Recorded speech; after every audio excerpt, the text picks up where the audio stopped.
ನಾಳೆ ಸಿಎಂ ಸಿದ್ದರಾಮಯ್ಯ ಅವರು ದಾಖಲೆಯ 17ನೇ ಬಜೆಟ್ ಅನ್ನು ಮಂಡಿಸ್ತಾ ಇದ್ದಾರೆ. ನಾಳೆ ಬೆಳಗ್ಗೆ 10 ಗಂಟೆ 15 ನಿಮಿಷಕ್ಕೆ ಸಿಎಂ ಬಜೆಟ್ ಮಂಡಿಸ್ತಾ ಇದ್ದಾರೆ. ಇಲ್ಲಿ 17ನೆಯ ದಾಖಲೆಯ ಬಜೆಟ್ ಅನ್ನು ಮಂಡಿಸ್ತಾ ಇರೋದು ಮುಖ್ಯಮಂತ್ರಿಗಳು.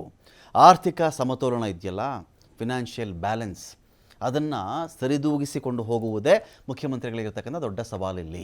ರಾಜ್ಯದ ಸರ್ವಾಂಗೀಣ ಅಭಿವೃದ್ಧಿಯತ್ತ ಚಿತ್ತ ಹರಿಸಬೇಕಾಗತ್ತೆ. ಗ್ಯಾರಂಟಿಗಳಿಗೆ ಸೀಮಿತವಾಗದೆ, ಏನಪ್ಪ ಸಿದ್ದರಾಮಯ್ಯ ಸರ್ಕಾರ ಅಂದರೆ ಗ್ಯಾರಂಟಿ ಇವರು ಬೇರೆ ಯಾವುದೋ ಯೋಜನೆಗಳಿಗೆ ಹಣ ಕೊಡ್ತಾ ಇಲ್ಲ, ಡೆವಲಪ್ಮೆಂಟ್ ಆಗ್ತಾ ಇಲ್ಲ, ಕ್ಷೇತ್ರಗಳಿಗೆ ಅನುದಾನ ಬರ್ತಾ ಇಲ್ಲ, ರೋಡ್ ಈ ಥರ ಸಮಸ್ಯೆ ಆಗಿದೆ, ಬ್ರಿಡ್ಜ್ ಈ ಥರ ಆಗಿದೆ, ಕೆರೆ ಈ ಥರ ಆಗಿದೆ, ನದಿ ಈ ಥರ ಆಗಿದೆ, ಅಣೆಕಟ್ಟೆಗಳು ಈ ಥರ ಆಗಿಬಿಟ್ಟಿದೆ, ಅರಣ್ಯಕ್ಕೆ ಸಂಬಂಧಪಟ್ಟಂಥ ಇಂಥ ಬೆಳವಣಿಗೆಗಳಾಗ್ತಾ ಇದೆ. ಇದೆಲ್ಲ ವಿಷಯಗಳು ಪ್ರತಿಪಕ್ಷಗಳು ರೈಸ್ ಮಾಡ್ತಾ ಇವೆಲ್ಲ. ಆ ಎಲ್ಲ ಪ್ರಶ್ನೆಗಳಿಗೆ ಉತ್ತರ ಕೊಡುತ್ತಾ ನಾಳಿನ ಸಿದ್ದರಾಮಯ್ಯವರ ಬಜೆಟ್ ಅಂತ ಒಂದು ಪ್ರಶ್ನೆಯಲ್ಲಿ ಬರುತ್ತೆ. ಬರೀ ಗ್ಯಾರಂಟಿಗಳಿಗೆ ಅವರು ಸೀಮಿತವಾಗದೆ ಕೈಗಾರಿಕೆ, ಆರೋಗ್ಯ, ಶಿಕ್ಷಣ ಕ್ಷೇತ್ರಗಳಲ್ಲಿ ಕ್ರಾಂತಿಕಾರಕ ಬದಲಾವಣೆಗಳನ್ನು ಮಾಡುವಂಥ ಸಾಧ್ಯತೆಯನ್ನು ಅಲ್ಲಗಳೆಯುವಂತಿಲ್ಲ ನಾವು. ನಾಳಿನ ಬಜೆಟ್ ಬಸ್ ನಿಲ್ದಾಣಗಳಲ್ಲೂ ಕೂಡ ನೇರ ಪ್ರಸಾರ ಆಗ್ತಾ ಇದೆ. ಸಿದ್ದರಾಮಯ್ಯನವರ ಬಜೆಟ್ ಇದೆಯಲ್ಲ, ಎಲ್ಲೆಲ್ಲಿ ಬಸ್ ನಿಲ್ದಾಣ ಇದರಲ್ಲಿ ಟಿ ವಿ ಹಾಕಿರ್ತಾರಲ್ಲ, ಅಲ್ಲೆಲ್ಲ ಕಡೆಗಳಲ್ಲಿಯೂ ಕೂಡ ಲೈವ್ ಟೆಲಿಕಾಸ್ಟ್ ಆಗುತ್ತೆ ಅಥವಾ ನೇರ ಪ್ರಸಾರವಾಗುತ್ತೆ ಅಂತ. ನಾಳಿನ ಬಜೆಟ್ ನೇರ ಪ್ರಸಾರಕ್ಕೆ ಸರ್ಕಾರ ನಿರ್ಧಾರ ಮಾಡಿದೆ. ರಾಜ್ಯದ 230 ಸರ್ಕಾರಿ ಬಸ್ ನಿಲ್ದಾಣಗಳಲ್ಲಿ ನೇರ ಪ್ರಸಾರದಲ್ಲಿ ಇದು ಕಾಣಿಸುತ್ತೆ ನಮಗೆ. ಬಸ್ ನಿಲ್ದಾಣದ ಡಿಜಿಟಲ್ ಡಿಸ್ಪ್ಲೇ ಮೂಲಕ ಪ್ರದರ್ಶನ ಆಗುತ್ತೆ. ಇದು ಬಜೆಟ್ ನಿರೀಕ್ಷೆ ಏನಪ್ಪ ಹಾಗಾದರೆ? ಗ್ಯಾರಂಟಿ ಯೋಜನೆಗಳಿಗೆ ಬೃಹತ್ ಅನುದಾನ. ಈ ಬಾರಿಯೂ ಕೂಡ ಈಗ ಗ್ಯಾರಂಟಿ ನಿಲ್ಲಿಸ್ಬಿಡ್ತಾರಂತೆ, ಗ್ಯಾರಂಟಿಯನ್ನು ಶ್ರೀಮಂತರು ಬಿಟ್ಬಿಡಿ ಅಂತ ಹೇಳ್ತಾ ಇದ್ದಾರಂತೆ. ಈ ಥರದ ಅಂತೆ ಕಂತೆಗಳು ಆಗಾಗ ಬಂದು ಹೋಗ್ತವಲ್ವಾ. ಇದೆಲ್ಲದಕ್ಕೂ ತೆರೆ ಎಳೆಯುವಂತೆ, ಇದೆಲ್ಲವನ್ನು ಅಲ್ಲಗಳೆಯುವಂತೆ ದೊಡ್ಡ ಮಟ್ಟದ ಅನುದಾನವನ್ನು ಗ್ಯಾರಂಟಿ ಯೋಜನೆಗಳಿಗೆ ಕೊಡಬಹುದು.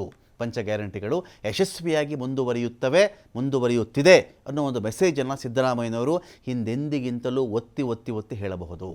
ಈ ಯೋಜನೆಗಳಿಗೆ ಹೆಚ್ಚಿನ ಅನುದಾನ ಮೀಸಲಾಗಿ ಇಡಬಹುದಾಗುತ್ತೆ. 60,000 ಕೋಟಿ, 52,000 ಕೋಟಿ ಇತ್ತಲ್ಲ, ಇನ್ನೂ ಜಾಸ್ತಿ ಮಾಡಬಹುದು ಇದನ್ನು ಅಂತ. ಈ ಅನುದಾನದ ಮೊತ್ತವನ್ನು ಇನ್ನೂ ಜಾಸ್ತಿ ಮಾಡುವಂತಹ ಸಾಧ್ಯತೆ ಇದೆ. ಬಜೆಟ್ ಗಾತ್ರ ಮತ್ತು ಬಂಡವಾಳ ವೆಚ್ಚ ಅಂದರೆ ಕ್ಯಾಪೆಕ್ಸ್ ಅಂಥೇಳಿ, ಬಂಡವಾಳ ವೆಚ್ಚ ಅಂದರೆ ಕ್ಯಾಪಿಟಲ್ ಎಕ್ಸ್ಪೆಂಡಿಚರ್ ಅಂಥೇಳಿ. ಈ ಬಂಡವಾಳ ವೆಚ್ಚ ಅಂದರೆ ಏನು? ಯಾವುದನ್ನು ಸರ್ಕಾರದ ಸ್ವತ್ತನ್ನಾಗಿ ನಾವು ಮಾಡ್ಕೊಳ್ತೀವಲ್ವ, ಸರ್ಕಾರದ ಸ್ವತ್ತು ಮುಂದಿನ ದಿನಗಳಲ್ಲಿ ಅದರಿಂದ ನನಗೆ ವಾಪಸ್ ಬರುತ್ತೆ ಎನ್ನುವುದು ಬಂಡವಾಳ ವೆಚ್ಚ. ಒಂದು ರೋಡ್ ಹಾಕಿದ್ರೆ ನನಗದು ವಾಪಸ್ ಬರುತ್ತೆ. ಯಾವುದೋ ಒಂದು ಕಂಪನಿ ಕಟ್ತೀನಿ ನಾನು ಸರ್ಕಾರದ ಪರವಾಗಿ, ಅದು ನನಗೆ ವಾಪಸ್ ಕೊಡುತ್ತೆ. ಬ್ರಿಡ್ಜ್ ಮಾಡ್ತೀನಿ, ವಾಪಸ್ ಕೊಡುತ್ತೆ. ಅಣೆಕಟ್ಟೆ ಕಟ್ತೀನಿ ನಾನು, ವಾಪಸ್ ಕೊಡುತ್ತೆ. ನದಿ ಯೋಜನೆ ಮಾಡ್ತೀನಿ, ಕಾಲುವೆ ಯೋಜನೆ ಮಾಡ್ತೀವಿ ಅಂದರೆ ಅದರಿಂದ ಸರ್ಕಾರಕ್ಕೆ ವಾಪಸ್ ಇರುತ್ತೆ. ಅವೆಲ್ಲವೂ ಕೂಡ ಕ್ಯಾಪೆಕ್ಸ್ ಅಂತಾರೆ, ಕ್ಯಾಪಿಟಲ್ ಎಕ್ಸ್ಪೆಂಡಿಚರ್ ಅಂಥೇಳಿ. ಮತ್ತು ಬಜೆಟ್ನ ಸೈಜ್, ಈ ಗಾತ್ರ ಕೂಡ ಜಾಸ್ತಿ ಆಗುತ್ತೆ ಅಂತ ಇದೆ.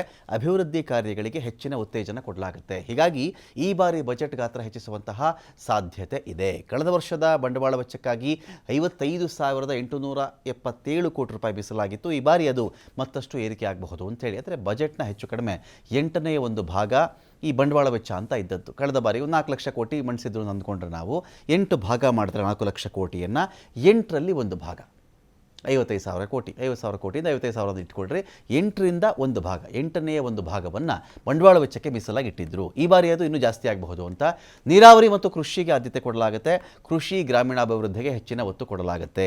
ನೀರಾವರಿ ಯೋಜನೆ ಪೂರ್ಣ ಆಗಬೇಕು ಅಂತ ವಿಶೇಷ ಅನುದಾನ ಕೆಲವು ನೆನೆಗುದಿಗೆ ಬಿದ್ದಿದೆ, ಅರ್ಧಂಬರ್ಧ ಆಗಿದೆ, ಮುಕ್ಕಾಲು ಭಾಗ ಆಗಿದೆ, ಸ್ವಲ್ಪ ದುಡ್ಡು ಕೊಟ್ಟರೆ ಆಗುತ್ತೆ. ಆ ಥರದ ಯೋಜನೆಗಳಿದೆಯಲ್ಲ, ಅದನ್ನು ಕಂಪ್ಲೀಟ್ ಮಾಡಬೇಕು ಅಂತ ಹಿಂದುಳಿದ ಪ್ರದೇಶಗಳ ಅಭಿವೃದ್ಧಿಗೆ ವಿಶೇಷ ಪ್ಯಾಕೇಜ್ ಕೊಡಬಹುದು. ಕಲ್ಯಾಣ ಕರ್ನಾಟಕ ಸೇರಿದಂತೆ ಹಿಂದುಳಿದ ಪ್ರದೇಶ ಅಭಿವೃದ್ಧಿಗೆ ಒತ್ತು ಕೊಡಬಹುದು. ಬೆಂಗಳೂರು ಮೂಲಭೂತ ಸೌಕರ್ಯ GBA, ಇಲ್ಲಿ ಟ್ರಾಫಿಕ್ ಕಡಿಮೆ ಮಾಡಬೇಕು, ಮೆಟ್ರೋ ವಿಸ್ತರಣೆ ಆಗಬೇಕು, ಡಬಲ್ ಡೆಕ್ಕರ್ ರಸ್ತೆಗಳಿಗೆ ಹೆಚ್ಚಿನ ಒತ್ತು ಕೊಡುವಂಥ ಸಾಧ್ಯತೆ ಒಂದು ಕಡೆ ಇದೆ. GBA ವ್ಯಾಪ್ತಿಯ 5 ಪಾಲಿಕೆಗಳಿಗೆ ಹೆಚ್ಚಿನ ಅನುದಾನ ಕೊಡಬೇಕಾಗುತ್ತೆ. ಶಿಕ್ಷಣ ಮತ್ತು ಆರೋಗ್ಯ ಕ್ಷೇತ್ರ, ವೈದ್ಯಕೀಯ ಕಾಲೇಜು ಇಲ್ಲದ ಜಿಲ್ಲೆಗಳತ್ತ ಗಮನ ಕೊಡಬಹುದು. ಹೊಸ ಸರ್ಕಾರಿ ಮೆಡಿಕಲ್ ಕಾಲೇಜುಗಳ ಘೋಷಣೆ ಆಗಬಹುದು. ಕರ್ನಾಟಕ ಪಬ್ಲಿಕ್ ಶಾಲೆಗಳ ಸಂಖ್ಯೆ ಹೆಚ್ಚಳ ಆಗಬಹುದು. ಅದರ ಬಲವರ್ಧನೆ ಮಾಡಬೇಕಾಗುತ್ತೆ. ಹಿಂದುಳಿದ ವರ್ಗದವರಿಗೆ UPSC ಪರೀಕ್ಷೆಗೆ ವಿಶೇಷ ತರಬೇತಿ ಮತ್ತು ಆಶ್ರಯ. ಕೈಗಾರಿಕೆ ಮತ್ತು ಇಂಧನ ವಲಯ, ವಿದ್ಯುತ್ ಮೇಲಿನ ತೆರಿಗೆ ಇಳಿಸುವಂಥ ಚಾನ್ಸಸ್ ಇದೆ. 100% ನವೀಕರಿಸಬಹುದಾದ ಇಂಧನ ಬಳಸುವಂಥ ಕೈಗಾರಿಕೆಗಳಿಗೆ ವಿಶೇಷ ಸಬ್ಸಿಡಿಯನ್ನು ಕೂಡ ಕೊಡಬಹುದಾಗುತ್ತೆ ಅಂತ.